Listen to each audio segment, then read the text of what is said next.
Hello my dear students, welcome to doctor Vikram Sarabhai institute of physics. आणि हे आहे electrostatic potential and कॅपॅसिटन्सचं 19th lecture. आणि या लेक्चरमध्ये आपण बघणार आहेत कॉम्बिनेशन ऑफ कॅपॅसिटर्स. 18th लेक्चरमध्ये आपण बघितलं होतं सिरीज कॉम्बिनेशन ऑफ कॅपॅसिटर्स. याच्यामध्ये बघणार आहेत पॅरलल कॉम्बिनेशन. आपण काय बघितलं, सिरीज बघितलं, एकानंतर एक एकानंतर एक एकानंतर एक.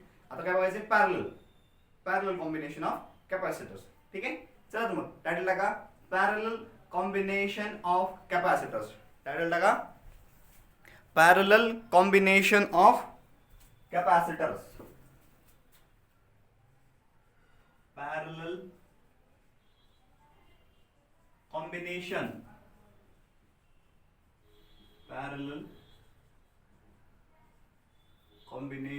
of capacitors.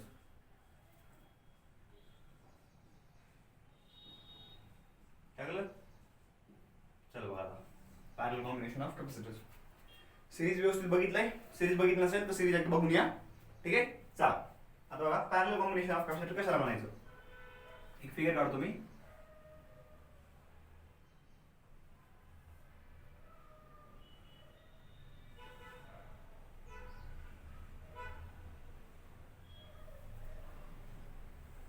तीन कॅपॅसिटर घेऊ आपण, कारण सिरीज मध्ये पण आपण तीन घेतले होते. ठीक आहे, तर इथं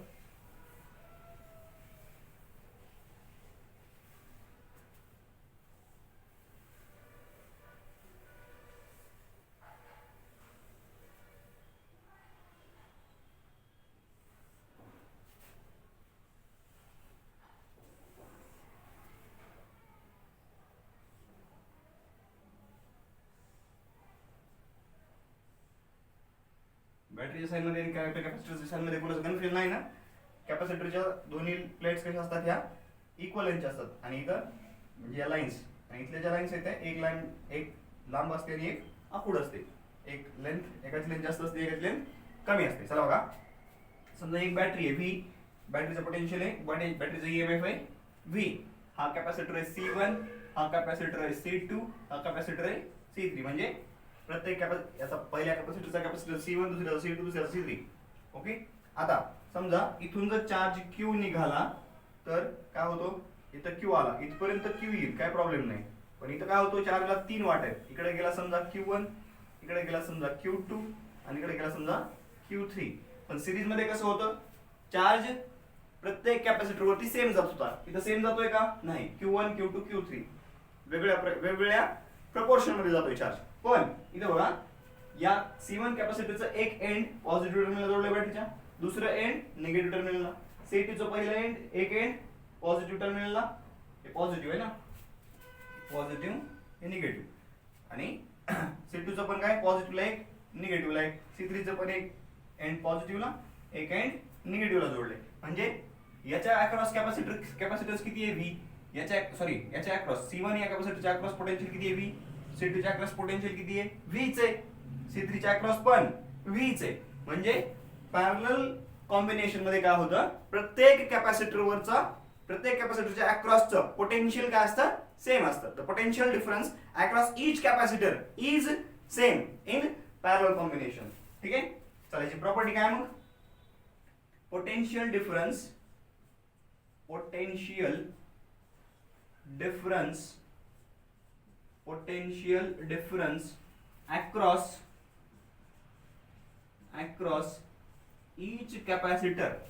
across each capacitor is same. That is म्हणजे काय, V1 is equal to V2 is equal to V3 is equal to V is equal to V. V1 is equal to V2 is equal to V3 is equal to V. म्हणजे हे सगळे potential कसे same आहे. V1 किती आहे, V1 पण V चे, V2 किती आहे V चे, आणि V3 किती आहे V चे. इक्वल पोटेन्शियल आहे. Potential difference across each capacitor is same and this is property of parallel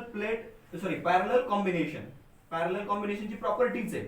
combination कसं ओळखायचं, जर प्रत्येक कॅपॅसिटरच्या अक्रॉस चार्ज सेम असेल, प्रत्येक कॅपॅसिटर मध्ये स्टोअर असलेला चार्ज सेम असेल तर कॉम्बिनेशन सिरीज कॉम्बिनेशन, आणि प्रत्येक कॅपॅसिटरच्या across the potential difference same असेल तर parallel combination.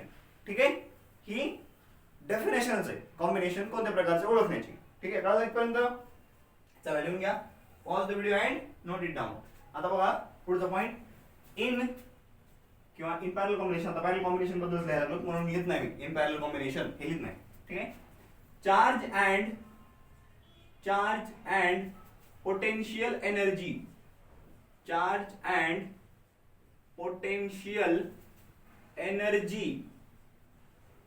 potential energy distributes in the ratio of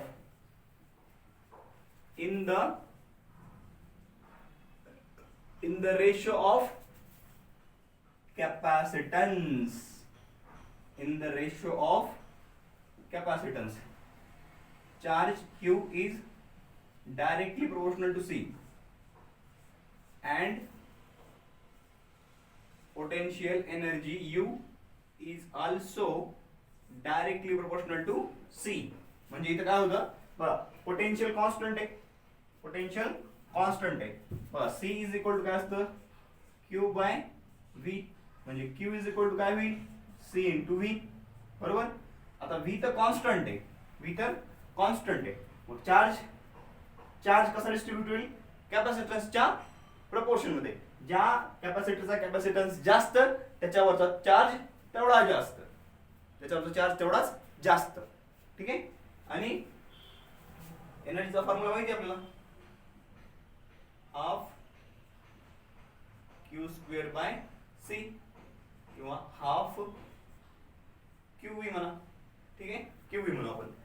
इथे काय V कॉन्स्टंट आहे, म्हणजे energy is directly proportional to potential energy, direct proportional to charge, आणि charge is directly proportional to capacitance असं पण म्हणता येईल. किंवा हाफ CV स्क्वेअर, V तर कॉन्स्टंट आहे, मग energy is directly proportional to capacitance असं सुद्धा म्हणता येईल. समजून घेण्याच्या वेगळ्या पद्धती आहेत, तुम्हाला फक्त फील आला पाहिजे. कळाले का? फील आला का? हा, व्हेरी गुड. चला इथपर्यंत कळलं, लिहून घ्या, pause the video and note it down. आता पुढे बघा, ऍज किंवा बघा V1 is equal to V2 is equal to V3, charge distribute व्हायला लागला. हेच Q is equal to, now Q is equal to Q1 plus Q2 plus Q3. Charge कसा आहे, चार्जची ऍडिशन, इथून निघाला चार्ज कसं निघालं म्हणजे थोडक्यात काय झालेलं असते, इकडल्या प्लेटवरून काढले चार्ज असते, चार्ज. आता बघा समजून घ्या, समजलं तर एकदम लक्षात राहायला सोपं आहे. आता बघा निगेटिव्ह प्लेट आहे, निगेटिव्ह प्लेट ही निगेटिव्ह प्लेट असेल याची, इथून इलेक्ट्रॉन निघाले आणि इथून इलेक्ट्रॉन निघाले आणि इकडे जाऊन बसली या प्लेटवरती. मग ही निगेटिव्ह प्लेट होईल, ही निगेटिव्ह प्लेट होईल, ही निगेटिव्ह प्लेट होईल, ही पॉझिटिव्ह प्लेट, ही पॉझिटिव्ह प्लेट, ही पॉझिटिव्ह प्लेट होईल. ठीक आहे, पाहिले का? म्हणजे चार्ज इथून निघाला आणि तो असाच इथून इकडे गेला. कळलं? म्हणजे इलेक्ट्रॉन थोडक्यात काय, इलेक्ट्रॉन इथून इकडे निघाले, चार्ज निघाला म्हणजे थोडक्यात पॉझिटिव्ह चार्ज म्हणावं लागेल इकडे, पॉझिटिव्ह चार्ज. तसं म्हणत नाही आपण काय म्हणतो, इलेक्ट्रॉन या प्लेटवरून निघाले आणि इकडून असे, कारण हे निगेटिव्ह टर्मिनल नाही, पॉझिटिव्ह प्लेट अट्रॅक्ट झाली आणि इथून असे परत कुठे गेले, या प्लेटवरती आले. इथून इलेक्ट्रॉन निघाले आणि या प्लेटवरती आले, इथून इलेक्ट्रॉन निघाले या प्लेटवरून आणि असे जाऊन इकडं या प्लेटवरती आले. कळले? म्हणजे इथले इलेक्ट्रॉन निघून इथे यायला लागले. त्याच्यामुळे काय व्हायला लागले, ज्या प्रपोर्शन मध्ये चार्ज इलेक्ट्रॉन्स इकडून निघाले त्या प्रपोर्शन मध्ये इकडे निगेटिव्ह प्लेट व्हायला. मग ठीक आहे, जेवढा पॉझिटिव्ह चार्ज इकडे तेवढा निगेटिव्ह चार्ज इकडे तयार होणार. कळलं? त्याच्यामुळे काय होतं, जेवढा कॅपॅसिटन्स जास्त आहे तेवढा चार्ज काय होतो, जास्त स्टोअर होतो याच्यामध्ये. बॅटरी काय करते, फक्त इथले इलेक्ट्रॉन्स, फ्री इलेक्ट्रॉन्स काढून इकडं चिटकवत असते. बॅटरी काय सप्लाय करते इलेक्ट्रॉन्स नाही. ठीक आहे, now Q is equal to Q1 plus Q2 plus Q3, पण Q इज इक्वल टू काय, CV आहे. आता Qच्या ठिकाणी काय लिहावं लागेल, लिहून घेतलंय. आता हे मोडतो मी, रब करतो. आता बघा, याच्या ऐवजी जर मला इक्विव्हॅलंट सर्किट काढायचं असेल, याचं तर कसं काढावं लागेल, बघा हे V, याचं इक्विव्हॅलंट सर्किट, या दोन कॅपॅसिटरच्या ऐवजी मला एकच कॅपॅसिटर जोडावं लागेल. ठीक आहे, आणि ही बॅटरीचं पोटेन्शियल किती आहे, V, याचा कॅपॅसिटन्स C इक्विव्हॅलंट, चार्ज किती आहे, Q. मग इथून लिहिता येईल Q is equal to C equivalent into tens C equivalent into V is equal to Q1 म्हणजे काय होईल C1V C1V1 C1V1 या फॉर्म्युला घेऊ मी Q is equal to CV.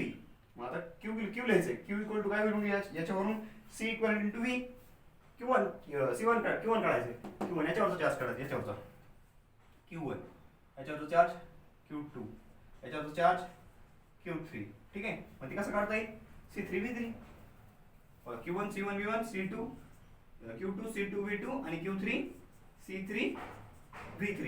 आता पण V1 is equal to V2 is equal to V3 असते C1V plus C2V plus C3V VV common hence C equivalent into V. आता V सगळीकडे common आहे म्हणजे V कॉमन काढून कॅन्सल केलं तर काय शिल्लक राहील C equivalent is equal to C1 plus C2 plus C3. C equivalent is equal to C1 plus C2 plus C3 and this is formula of equivalent capacitance in parallel. बरं आहे parallel मध्ये काही नाही सरळ जोडत चालायचं जेवढे कॅपॅसिटन्स आहेत त्यांची सरळ सरळ बेरीज करायची. पण समजा याचा कॅपॅसिटन्स 1 मायक्रोफॅराड आहे याचा कॅपॅसिटन्स 2 मायक्रोफॅराड आहे याचा कॅपॅसिटन्स 3 मायक्रोफॅराड आहे तर काय करावं लागेल C इक्विव्हॅलंट काढायचा आहे किती 1 आणि 2 3 आणि 3 6 बेरीज येते की सर आम्हाला मग याचा कॅपॅसिटन्स किती आला 6 मायक्रोफॅराड. हे एकदम सिंपल आहे एकदम सिंपल आहे लहान लेकर सुद्धा करू शकते. सरळ सरळ काय करायची बेरीज करायची संपलं इक्विव्हॅलंट कॅपॅसिटन्स झाला. हा हे लय भारी असलं काय तर शिकवीच असं है की नाही सोपं म्हणलं की हा मजा येईल. थोडं जरा जड लागलं की फिजिक्स लय अवघड आहे लक्ष द्यायचं नाही फिजिक्स लय अवघड आहे. चला बघा झालं काही लिहा पटकन लिहा pause the video and note it down लिहिलं ओके. आता समजा दोनच कॅपॅसिटर आहेत आणि दोन कॅपॅसिटरला काय केले पॅरलल मध्ये जोडले दोन कॅपॅसिटरला पॅरलल मध्ये जोडले तर त्यावेळेस त्याच्यावरचा हे दोनच कॅपॅसिटर आहेत आणि यांना काय केले पॅरलल मध्ये जोडले. मी कंजूसपणा केला मी फिगरसाठी मोडली नाही थोडीच मोडली आणि भागवलं काम ठीक आहे. आता बघा इथून चार्ज निघाला Q1 Q2 इकडे गेला 1 मायक्रोफॅराड उभं लिहिले 2 मायक्रोफॅराड उभं लिहिले ठीक आहे एक्झाम्पल म्हणून लिहिलं तुम्हाला. आता बघा इथं C इक्विव्हॅलंट काय लिहिलो C equivalent is equal to C1 plus C2 येईल सरळ. पण आता याच्यावरती पोटेन्शियल तर प्रत्येकाचं सेम आहे पोटेन्शियल प्रत्येकाचं सेम आहे पण चार्ज Q1 काढायचं समजा Q1 काय Q1 is equal to C1 V1 पण C1 V काय V म्हणजे V1 म्हणजे Vच आहे कारण V1 is equal to V2 is equal to V आहे V1 is equal to V2 is equal to V आहे बरोबर आहे ना. हा Q1 is equal to C1 V1 आणि C1 is equal to C1 into V. V ला कसं लिहिता येईल बघा C इज इक्वल टू काय असतं Q बाय V. V ला काय लिहिता येईल Q बाय C लिहिता येईल ना. मग याला लिहिलं C1 इंटू हे Q बाय C म्हणजे C इक्विव्हॅलंट याला गेलं बा. आता याचं इक्विव्हॅलंट सर्किट कसं येईल याचं इक्विव्हॅलंट सर्किट बघा असं येईल नाही दोन्हीच्या ऐवजी एक कॅपॅसिटर आणि त्याच्याऐवजी बॅटरी तर सेम राहील बरोबर. हां चला हे आला C इक्विव्हॅलंट पोटेन्शियल तर 20 होतं चार्ज Q बरोबर म्हणजे काय Vच्या ठिकाणी काय लिहू शकतो आपण Q upon C equivalent. C equivalent किती आहे C1 प्लस C2 म्हणजे काय आलं ते C1 upon C1 plus C2 into Q आणि हे काय कशाचे इक्वल आलंय Q1 च्या hence Q1 is equal to C1 upon C1 plus C2 into Q. आठवतंय का तुम्हाला सिरीज मध्ये V1 काय आलं होतं इन सिरीज V1 काय आलं होतं आठवतंय का V1 इज इक्वल टू होतं C2 upon C1 plus C2 into V. हा इथं Q1 आहे C1 येतं पण इथं V1 असं सिरीज मध्ये काय येतं C2 येतं आठवतंय का. हा हे सिरीज मध्ये असं होतं एक V1 असं इथं C2 येतं लक्षात ठेवा महत्वाचं फॉर्म्युला आहे. चल झालं का इम्पॉर्टंट फॉर्म्युला आहे चल लक्षात असू द्या बेसिक लक्षात असल्यास फॉर्म्युला नाही लक्षात आला चालतो पण कधी कधी काय होतं फक्त आपल्याला कॅपॅसिटन्स दिलेला असतो आणि चार्ज दिलेला असतो त्यावेळेस आपण हे बाकीच्या गोष्टी एवढं करत बसायचं की C1 V1 म्हणायचं पुन्हा V ची व्हॅल्यू Q बाय C ठेवायची पुन्हा हे असं करायचं हे एवढं लांबचं करण्यापेक्षा डायरेक्ट फॉर्म्युला ठेवला की बेरीज वर हे खाली बेरीज करायची, वर ठेवायच्या. एक अर्ध्या मिनिटाच्या सगळं हे सॉल्व्ह करून कॅल्क्युलेशन करून आन्सर टिक करून गोल करून होते. हा ठीक आहे, पॉवर असते शॉर्टकट मध्ये. चला लिहिले काही पर्यंत झालं. पण त्याच्यासाठी कॉन्सेप्ट स्ट्रॉंग लागतो. कॉन्सेप्ट स्ट्रॉंग असला की फॉर्म्युले पण व्यवस्थित लक्षात राहतात. नाहीतर काय होतं, मग इथं C1 आहे का C2 आहे, इथं Q आहे का काय आहे, म्हणजे हे असं कन्फ्युजन व्हायला लागतं. त्याच्यामुळे अगोदर बेसिक्स व्यवस्थित करा आणि मग शॉर्टकट लक्षात ठेवा. ठीक आहे.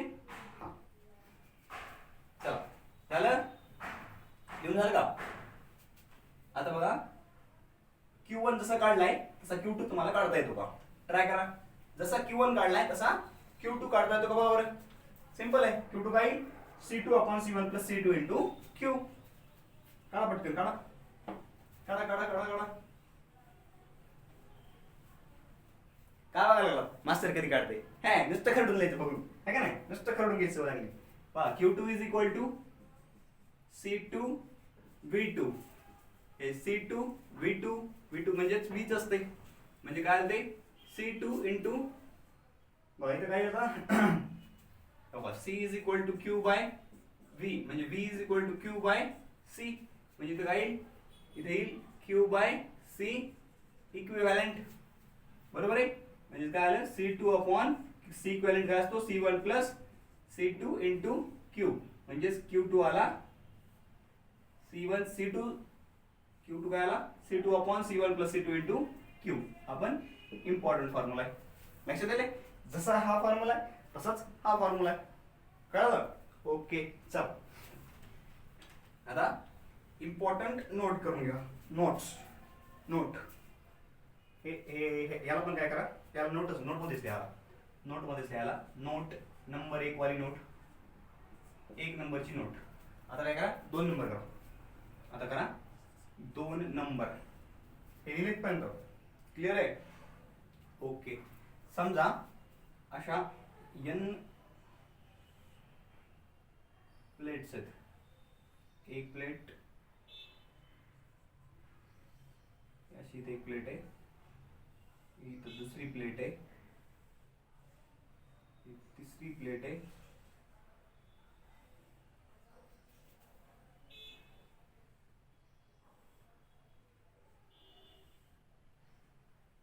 चौथी प्लेट. अशा n नंबर ऑफ प्लेट्स आहेत.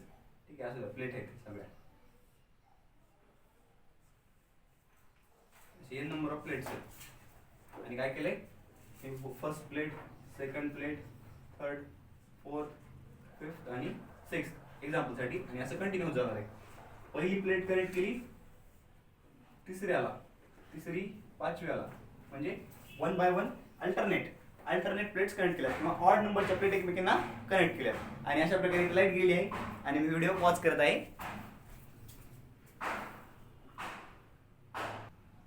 चला, इलेक्ट्रिसिटी वापस आलेली आहे आणि मी पण वापस आलेलो आहे आणि लेक्चर परत सुरू करत आहे. चला आता काय केलंय, इथं ऑड नंबरच्या प्लेट्स एकमेकांना कनेक्टेड आहेत आणि इवन नंबरच्या प्लेट्स एकमेकांना कनेक्टेड आहेत. 2, 4, 6 अँड सो ऑन. हे अशा किती प्लेट्स आहेत? n identical plates.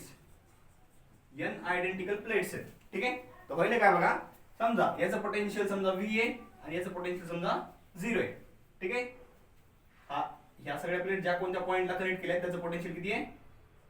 या पॉइंटचं पोटेन्शियल आणि ह्या पॉइंटचं पोटेन्शियल किती आहे? बघा, हे पॉइंट, ह्या पॉइंटचं पोटेन्शियल आहे V आणि या पॉइंटचं पोटेन्शियल 0. म्हणजे होईल काय, या प्लेटचं पोटेन्शियल V, याचं 0, याचं V, याचं 0, याचं V, याचं 0, याचं V, याचं 0, याचं V, याचं 0. म्हणजे सगळे पॅरलल, सगळे हे जे कॅपॅसिटर आता ह्या प्लेटवर, ह्याच्या प्लेट 2 प्लेट आहेत, ह्या काय करायला लागल्यात, कॅपॅसिटर तयार करायला लागल्यात. आणि आता एक कॅपॅसिटर तयार झाला, इथं दुसरा कॅपॅसिटर तयार झाला. या 2 प्लेटमुळे कॅपॅसिटर, या 2 प्लेटमुळे कॅपॅसिटर. बघा 3 प्लेटमुळे किती कॅपॅसिटर तयार झाले? 2 कॅपॅसिटर तयार झाले. 4 प्लेटमुळे किती झाले? 3 कॅपॅसिटर तयार झाले. 5 प्लेटमुळे किती झाले? 4 कॅपॅसिटर तयार झाले. 6 प्लेटमुळे किती झाले? 5 कॅपॅसिटर तयार झाले. n प्लेटमुळे किती होतील? n-1 कॅपॅसिटर तयार होतील. हा कळलं का? n-1 कॅपॅसिटर तयार होतील. आणि ते पण कसे असतील? पॅरलल. कसे असतील? पॅरलल मध्ये. कारण का पॅरलल मध्ये आपण काय बघितलं, काय असतंय, दोन कॅपॅसिटरच्या अक्रॉस पोटेन्शियल डिफरन्स सेम असतो. प्रत्येकाच्या अक्रॉस पोटेन्शियल किती आहे? व्ही. व्ही मायनस झिरो म्हणजे V V V V V V. सगळ्यांच्या अक्रॉस व्ही व्ही आहे. म्हणजे प्रत्येकाचा कॅपॅसिटन्स किती आहे? प्रत्येकाचा capacitance C C C C C. प्रत्येकाचा कॅपॅसिटन्स सी यायला लागला समजा. जो काही यायला लागला आपण त्याला सी म्हणलं. ठीक आहे. तर काय होईल? सी इक्विव्हॅलेंट काय मग? सी इक्विव्हॅलेंट येईल N minus one times C. C equivalent काय? N minus one times C. N minus one times C. कळलं? हा. ओके. आता तिसरा पॉइंट घ्या. एकदम सिंपल आहे. एकदम सिंपल आहे. C P by C S is equal to N square. आता याच्यामध्ये सीपी काय सी एस काय ते लिहितो. ठीक आहे. बघा सीपी काय? CP equivalent capacitance. Equivalent capacitance. Equivalent capacitance in parallel. कितीचा? एन कॅपॅसिटर्स आहेत टोटल. टोटल काय? एन काय? N is number of capacitors. Number of capacitors N. CP काय? Equivalent capacitors of equivalent capacitance of N capacitors in parallel. ठीक आहे. Parallel मध्ये. आणि C S काय? Equivalent capacitance in series. In series. Series मध्ये equivalent capacitors. ठीक आहे. बघा सीपी. सीपी म्हणल्यानंतर काय होतं आपण बघूया बरोबर आहे का? सीपी म्हणल्यानंतर बघा एन कॅपॅसिटर्स आहेत पॅरलल मध्ये. त्यांचा कॅपॅसिटन्स किती होतो? N times C. N times C. आणि एन कॅपॅसिटर्स आहेत सिरीज मध्ये. त्यांचा कॅपॅसिटी किती येतो? C by N. किती येतो? C divided by N. Denominator केला न्यूमरेटरला. सी सी कटलं झालं एन स्क्वेअर. बरोबर आहे. हा. एक शॉर्टकट सांगितलं तुम्हाला. पण ते ऍक्च्युअल मध्ये हे असं काढलं जातं. ते पण सांगितलं कसं काढलं, कसं काढतात ते सुद्धा बघितलं आपण. चला आता सगळं बघितलं. थिअरॉटिकल पार्ट संपलेला आहे. आता त्याच्यावरचे एक दोन न्यूमेरिकल्स करू. सिंपल सिंपल म्हणजे तुमच्या कॉन्सेप्ट चांगला लक्षात बसेल. चला एक आता सिंपल छोटूसा इल्लूसा प्रॉब्लेम बघू. बघा फिगर दिलेली आहे. या फिगर मध्ये काय दिलंय? फिगर मध्ये दिलंय बघा क्वेश्चन पहिला. तीन कॅपॅसिटर दिलेत. 1 मायक्रोफॅरड, 2 मायक्रोफॅरड आणि 3 मायक्रोफॅरड. आणि बॅटरी दिली आहे जिचं पोटेन्शियल ईएमएफ आहे 100 वोल्ट. आणि विचारले काय? C equivalent. इक्विव्हॅलेंट कॅपॅसिटन्स विचारलाय. आणि charge stored in each capacitor विचारलंय आपल्याला. बघा सी इक्विव्हॅलेंट किती लो? सी इक्विव्हॅलेंट ए पार्ट काढू. C equivalent is equal to C1 plus C2 plus C3. मला सांगितलं होतं 1 plus 2 plus 3 is equal to 1 plus 2 plus 3. 1 plus 2 plus 3 is equal to 6 microfarad. झाला. इक्विव्हॅलेंट कॅपॅसिटन्स किती झाला? 6 microfarad. ठीक आहे. आता काय विचारले? Charge stored in each capacitor. बघा Q1 किती आहे? Q1 is to Q2 is to Q3 is equal to C1 is to C2 is to C3. म्हणजे 1 इज टू 2 इज टू 3. या रेशो मध्ये काय होईल? चार्ज प्रत्येक कॅपॅसिटर मध्ये स्टोअर होईल. आपण बघितले C is direct proportional to Q. Q is directly proportional to C. बरोबर आहे. Q1 म्हणून Q1 is to Q2 is to Q3 is equal to C1 is to C2 is to C3. 1 is to 2 is to 3 असा MCQ विचारला जाऊ शकतो. चार्जचा ratio काय? Capacitance दिलेले असतील आणि विचारतील चार्जचा रेशो काय? तर काय असतो? चार्जचा किंवा सिरीज मध्ये कॅपॅसिटन्सचा रेशो दिलेला असेल आणि पोटेन्शियल्सचा रेशो विचारलेला असेल. ठीक आहे. किंवा एनर्जी स्टोअर्डचा रेशो विचारलेला असेल तर ते तुम्हाला यायला पाहिजे. ठीक आहे. याच्यामध्ये एनर्जी स्टोअरचा रेशो वर काय असेल? ठीक आहे. हे बघू आधी आणि त्याच्यानंतर बघू एनर्जी स्टोअरचा रेशो काय असेल ते. ठीक आहे. चला आपण क्वेश्चन वाढवून नंतर याच क्वेश्चनला अगोदर चार्ज काढून घेऊ. Q1 is to Q2 is to Q3 हे रेशो काढला आपण. आता आपल्याला काढायचं Q1. बघा Q1 कसं काढणार? आपल्याला फॉर्म्युला माहिती आहे. डायरेक्ट फॉर्म्युला ठेवून काढू. चालतंय. चला फॉर्म्युला माहिती आहे. बघा काय होतो? Q1 C1 upon C1 plus C2 plus C3 into Q. Total माहिती आहे का आपल्याला? Q माहिती आहे का? नाही माहिती. अगोदर Q काढावं लागेल. मग Q काढून घ्या. Q इकडे काढून घेऊ. बघा Q किती येईल? C equivalent into V. C equivalent किती आहे? C इक्विव्हॅलेंट किती आहे? आताच काढला आपण 6 microfarad. 6 microfarad into 100 volt. Battery कितीची आहे? 100 वोल्टची. म्हणजे याच्या ऐवजी जर मला इक्विव्हॅलेंट सर्किट काढायचं असेल तर कसं काढेल? हा एक कॅपॅसिटर आणि ही एक बॅटरी. कॅपॅसिटर सी इक्विव्हॅलेंट म्हणजे किती? 6 मायक्रोफॅरड. आणि बॅटरीचं पोटेन्शियल किती आहे? या बॅटरीचं potential V is equal to 100 volt. 100 volt बरोबर आहे. हा मग किती आला? 100 इंटू 600 मायक्रोफॅरड. का आता चार्ज आहे कुलम येईल तो. चार्ज किती आला? 600 मायक्रो कुलम. मग C1 किती आहे? 1. C1 1, C2 2, C3 3 into charge 600. ठीक आहे 600. आता हे मायक्रोफॅरड मध्ये हे सगळं मायक्रोफॅरड मध्ये. मायक्रोफॅरड अपॉन मायक्रोफॅरड कॅन्सल होईल. हे 600 मायक्रो कुलम आहे म्हणजे काय होईल? बाय 1 + 2 + 3 6 1/6 1/6 इंटू 600 म्हणजे काय आलं ते? 6 1 6 6 1 6 0 0 म्हणजे काय आला चार्ज? 100 micro coulomb. Q1 काय आला? 100 मायक्रो कुलम. आता रेशो माहिती आहे तुम्हाला. रेशो माहिती आहे 1:2:3 म्हणजे याचं दुप्पट करायचं. Q2 वरचा चार्ज 200. याचं दुप्पट करायचं Q3 वरचा चार्ज 300. कळलं? डायरेक्ट लिहिता येईल Q1 याच्यावरून Q2 किती आहे? 200 मायक्रो कुलम आणि Q3 किती आहे? 300 मायक्रो कुलम. जर खरं वाटत नसेल तर परत आपण फॉर्म्युला टाकून बघू. वाटतच नाही चला करा. Q2 is equal to C2 upon C1 plus C2 plus C3 into Q. बघा C1 किती आहे? सॉरी C2 किती आहे? 2 upon 1 plus 2 plus 3 is equal to sorry into 600 into 600 is equal to हे 6 झाले ना. बघा हे 2/6 इंटू 600 हे 6 100 आणि हे गुणिले 2 म्हणजे काय झालं?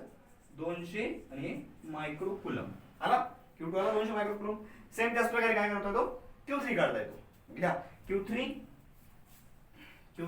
याला लिहून घ्या सगळं. लिहिलं? हा चला लिहिलं. पॉज एवढे आणि नोट इट डाऊन. पॉज करा. मी वाजवू शकतो. पॉज करा आणि लिहून घ्या. आणि चला आता बघा Q3 same procedure same formula use करा. Q3 is equal to C3 upon C1 plus C2 plus C3. Q3 is equal to C3 upon C1 plus C2 plus C3 into Q. किती आलं मग ते? C3 किती आहे? 3 microcoulomb sorry 3 microfarad. C1 1 microfarad. C2 2 microfarad. C3 3 microfarad. Charge आलाय 6 microcoulomb. 6 microcoulomb. हे microfarad cancel. 3 upon 6 into 600 microcoulomb. 6 0 0 0 आणि 100 300 मायक्रोकुलम. हा काय आला? Q3 असा कळा. हे सोपं काय होतं? Q1 is to Q2 is to Q3 is equal to C1 is to C2 is to C3 म्हणजे 1 is to 2 is to 3 आणि Q1 माहित जातं 100 मायक्रोकुलम. त्याच्यावरून Q2 200 मायक्रोकुलम आणि त्याच्यावरून Q3 300 मायक्रोकुलम. हे सोपं होतं है की नाही? शॉर्टकट मध्ये होतं झालं पटकन. हा तेच आपल्याला शिकायचे. पण आपल्याला हे बेसिक फंडामेंटल फॉर्म्युले कसे आले ते माहित पाहिजे. शॉर्टकट लक्षात राहिले पाहिजेत. हे शॉर्टकट लक्षात राहिले पाहिजे. कधी लक्षात राहतील? फंडामेंटल स्ट्रॉंग झालं तर हे शॉर्टकट आहे. शॉर्टकट म्हणजे काय? फंडामेंटल आहे. बेस आहे तुमचा. Charge is directly proportional to capacitance. कशामध्ये पण? पॅरलल मध्ये. लक्षात ठेवा. झालं? समजा आता energy stored in each capacitor. Third सांगितले energy stored in each capacitor. ठीक आहे. Energy stored in each capacitor हे विचारलंय. ठीक आहे चालतंय. चार्ज माहिती आहे आपल्याला. चार्ज मध्ये प्रत्येकाचं कॅपॅसिटन्स माहिती आहे. बरोबर आहे. चला U1 U2 U3 माहिती आहे आपल्याला. बरोबर आहे. आपण असंच करू. कसं? एकावरची एनर्जी काढू आणि त्याच्यानुसार बघा हे माहिती आहे आपल्याला. इन पॅरलल काय होतंय? Charge is directly proportional to C hence U is directly proportional to C. हे बघितलं आपण. हे बघितलं. याचा यूज करू म्हणजे काय होईल? U1 काढू. U1 equal to Q² by 2C. Q² by 2c बरोबर आहे. म्हणजे u is equal to Q square by 2c असतं. म्हणून काय होईल u1 काय u1 is equal to q1 square by 2c1. बघा q1 किती आहे 100 मायक्रो कुलम. 100 into 100 ठीक आहे. 100 into 100 मायक्रो कुलम. बघा ठीक आहे. आधी काय करू आपण स्क्वेअर आहे ना क्यू स्क्वेअरचा 100 into 10 to the power minus 6 coulomb. आता हे आलं या युनिट मध्ये ठीक आहे. त्याचा स्क्वेअर अपॉन 2 c1 किती आहे 1 मायक्रो कुलम 1 मायक्रो फॅराड. आता त्याचा स्क्वेअर करा. इथे आले 100 into 100 into 10 raised to minus 6 into 10 raised to minus 6 upon 2 into 10 to the power minus 6. 10 to the power minus 6 10 to the power minus 6 cancel झालं. बरोबर आहे. कळलं ना काय होईल. फक्त किमती वाढल्या मी. q1 स्क्वेअर q1 किती आलाय 100 micro coulomb. 100 micro coulomb micro म्हणजे 10 to the power minus 6 त्याचा स्क्वेअर म्हणून ब्रॅकेटचा स्क्वेअर केला म्हणजे काय होईल कुलम स्क्वेअर अपॉन फॅराड. पण हे सगळं कुलम चार्ज कशामध्ये ठेवला कुलम मध्ये. कॅपॅसिटन्स काय ठेवला फॅराड मध्ये. कुलम चार्जचं SI युनिट फॅराड कॅपॅसिटरचं SI युनिट म्हणजे एनर्जीचं SI युनिट जूल. एनर्जी कशामध्ये जूल मध्ये. म्हणजे बघा इथं 10 raised to 2 10 raised to 2 हे किती आलं 10 raised to 4 into 10 raised to minus 6 divided by 2 म्हणजे हे किती आलं 0.5 ठीक आहे. हे 0.5 हे 2 ना 1 into ना हे 2 1/2 म्हणजे 0.5 आलं आणि 10 to the power minus 2 10 to the power minus 2 म्हणजे हे किती होईल बघा हे किती आलं हे 5 जर इकडे शिफ्ट केले हे 10 to the power minus 3 होतील. 5 into 10 to the power minus 3 म्हणजे 5 मिली जूल. 5 मिली जूल हे काय आली energy stored in the capacitor. Energy stored in 1 microfarad capacitor. पण बघा काय असतं u1 is equal to u1 is to u2 is to u3 is equal to c1 is to c2 is to c3 बरोबर आहे. म्हणजे याच्यावरून बघा u1 किती आले u1 आले u1 u2 u3 u1 आले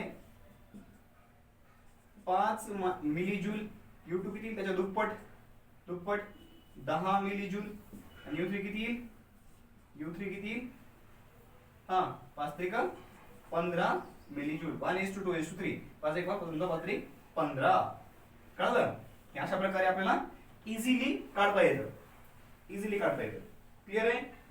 काही डाऊट आहे समजायला व्यवस्थित काही प्रॉब्लेम नाही. ओके चला pause the video and note it down.